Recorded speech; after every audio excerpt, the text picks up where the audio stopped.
impondo novos valores, porque de alguma forma foram crianças e são crianças que não tiveram limites.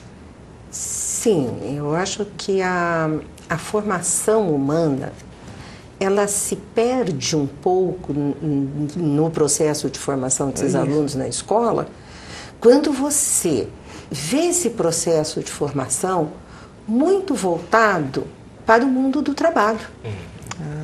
Tá. Quando você está trabalhando, tendo em vista a formação, que hoje é muito comum dizer, a formação para o mercado, você está formando o homem quase que para a fábrica, não é?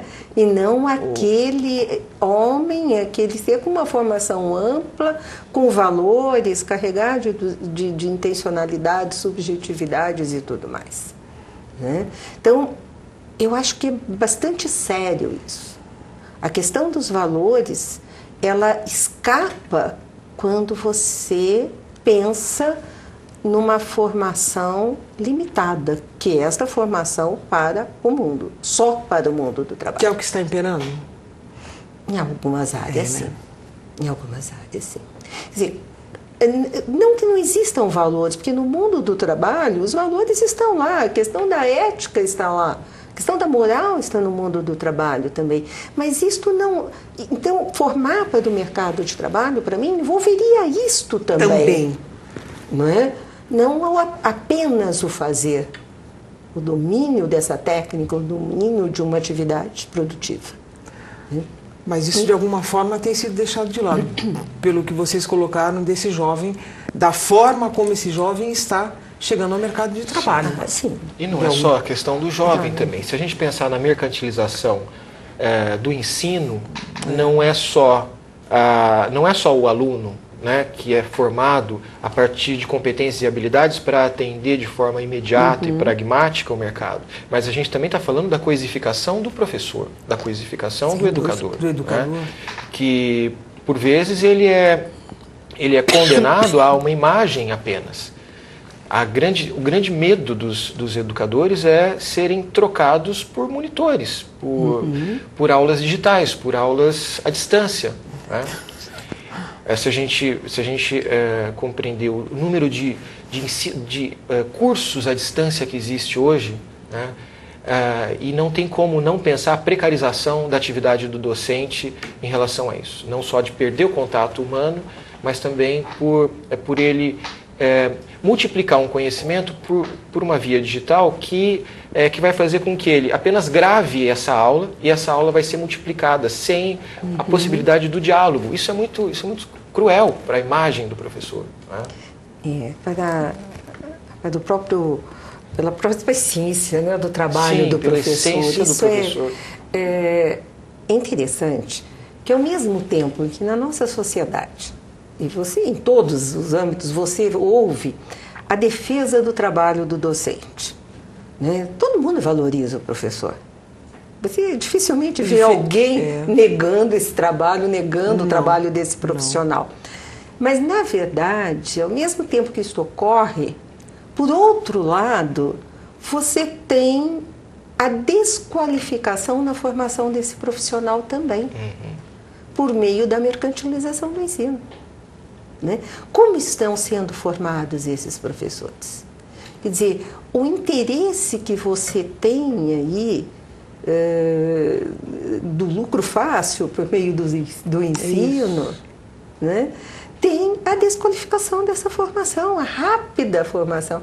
Então, ao mesmo tempo que você fala, os professores têm que ser bem formados, com domínio de tecnologias, você está formando este professor via o ensino à distância, com formação precária, com pouco tempo de curso, de formação. Hoje um professor muitas vezes é formado num curso presencial em 3 anos também. Quer dizer, como que fica? Né? Eu acho que é uma contradição que vivemos. É uma contradição. Essa sociedade do conhecimento formando este profissional que vai atuar com o conhecimento também, com os jovens, sendo tão precariamente formado muitas vezes. É verdade. Professor, com relação ainda a essa questão dos valores humanos, né? E tocando em algumas gerações que são denominadas de X, Y, eu gostaria que se explicasse um pouco que geração é essa que está no mercado e que está tendo esse tipo de comportamento mais, vamos dizer, incompatível, né, com o padrão. Bom, as gerações X e Y são termos sociológicos em que classifica de forma etária jovens, ou seja, a partir do ano de 85 em diante são jovens da geração X, da geração Y, e os jovens da década de 90, meados da década de 90 para cá, geração Z. Eles têm em comum, essas gerações têm em comum, o fato de terem tido como fonte atribuidora de valor a internet, o mundo digital. Quer dizer, são crianças que tiveram contato desde cedo com esse mundo digital, não só se familiarizaram com a linguagem, com o instrumento, mas como também elas introjetam a forma digital de se pensar, não a forma analógica, e elas introjetam valores relacionados ao tipo de relação que ela tem com outra pessoa no ambiente digital. Bom, tem alguma disputa muito grande entre essas duas gerações, porque a geração Z ela está mais capacitada por questões do próprio avanço tecnológico, ela está mais capacitada, está mais apegada e comprometida com a tecnologia do que a geração anterior, a geração Y. Mas seja como for, são outros traços comuns, tem a ver com aquilo que a gente falava e que vai resultar nisso, inclusive, que é a falta do compromisso com a hierarquia. Porque há um nivelamento, uma horizontalidade das relações humanas no mundo digital. Então, quando eu tenho lá no meu Facebook alguém que faz parte do meu grupo de amigos, né? Primeiro, o próprio conceito de amigo já está bastante comprometido aí. Mas eu tenho lá no meu grupo de amigos, eu tenho um professor, eu tenho o diretor da minha empresa, e ali ele não ocupa um papel hierárquico. Ali ele é igual ao meu colega, que também faz parte do meu grupo de amigos. E o que gera isso? O que gera? Gera uma coisa muito danosa, inclusive para o jovem, que ele não se percebe muitas vezes, que é a incapacidade de perceber a diferença do público e do privado. Então, ele se expõe de forma privada no público, mas de uma maneira bastante equivocada, uma maneira muito exposta. Por isso, alguns autores franceses, a sociologia francesa, diz que a gente vive na era da hiperexpositividade, em que a gente se expõe muito. E essa necessidade de se expor praticamente inerente a essas gerações formadas pela tecnologia. Então, eu dou vários exemplos aqui de jovens que perdem o seu emprego, por exemplo, porque eles acabam postando coisas na internet. Nossa, tem acontecido. E que são avaliadas por outras pessoas. Mas ele perde a noção de que aquilo é público, né? Ele está no seu computador, está no seu smartphone, está no seu tablet, e ele está colocando aquilo, ele perde de fato a ideia de que ele vai ser avaliado por alguém. Mas como que outras pessoas. Essa ideia? Essa por quê? Porque ele foi criado sozinho. Ele foi criado entre ele e uma tela, em um monitor. É essa a questão. E também o que está por detrás disso é a falta de uma relação. Os espanhóis usam um termo, tuteada. Quando eu torno você tu, eu deixo fazê-lo coisa e você se torna tu, ou seja, íntimo. A relação de tuteamento desses jovens é bastante diferenciada, porque embora eles acreditem que tenham pessoas mais íntimas, essa intimidade, na verdade, ela é virtual e é bastante imaginária, né? Quer dizer, ele não tem de fato, ele não pode amadurecer tendo relações íntimas nesse tipo de contato. Essa é uma questão. E ele compromete a percepção que ele tem do outro, a percepção de responsabilidade e a percepção enfim, do que ele pode ou dos limites dele em relação a esse outro. Isso é uma coisa muito séria. Muito séria. Nossa, porque muitos, aliás, recursos humanos, eles avaliam candidatos a determinados cargos através da análise do comportamento virtual, comportamento digital nas redes sociais. Isso é avaliado desde a época em que era aluno de graduação. Eu falo para os meus alunos, vocês vão para uma festa sexta-feira à noite, poupe o mundo de ver as coisas que vocês aprontaram. Encare isso de uma maneira mais responsável. Tudo é público, né? Tudo é público. Privado. É exato isso. Tá ficando. E imagine você trazendo isso, e isso eles reproduzem, não é só no mundo do trabalho, não é? Ou na sua vida, isso eles fazem no espaço da sala de aula. Dentro da sala de aula. Né? Com comentários que, inclusive, o próprio professor que está ministrando a aula... acompanha, e desabonando o professor. E o próprio professor também está acompanhando isso, não é? Então, é uma realidade que nós temos também. Agora, professores, para a gente já começar a dar um encaminhamento final ao programa.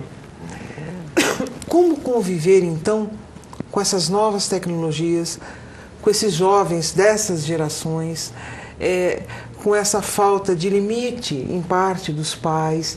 Quer dizer, como educadores, o que vocês poderiam colocar aqui nesse aspecto? Como conviver com essa nova realidade? Bom, eu queria só, então, retomar um aspecto que a professora Vera mencionou, que é a questão da formação do docente. Eu acho que isso. Não é a panaceia, mas isso deve ser objeto de um investimento e de uma observação muito grande, a formação do docente. Os cursos de licenciatura, não é só no Brasil, no mundo inteiro, eles estão tendo uma debandada muito grande. Não há interesse das pessoas se formarem para serem professores, porque o professor ele acaba perdendo prestígio dentro da sociedade por uma série de precarizações que ele sofreu no decorrer da história. Mas seja como for, a formação do professor ela deve ser uma formação, antes de mais nada, reflexiva, né?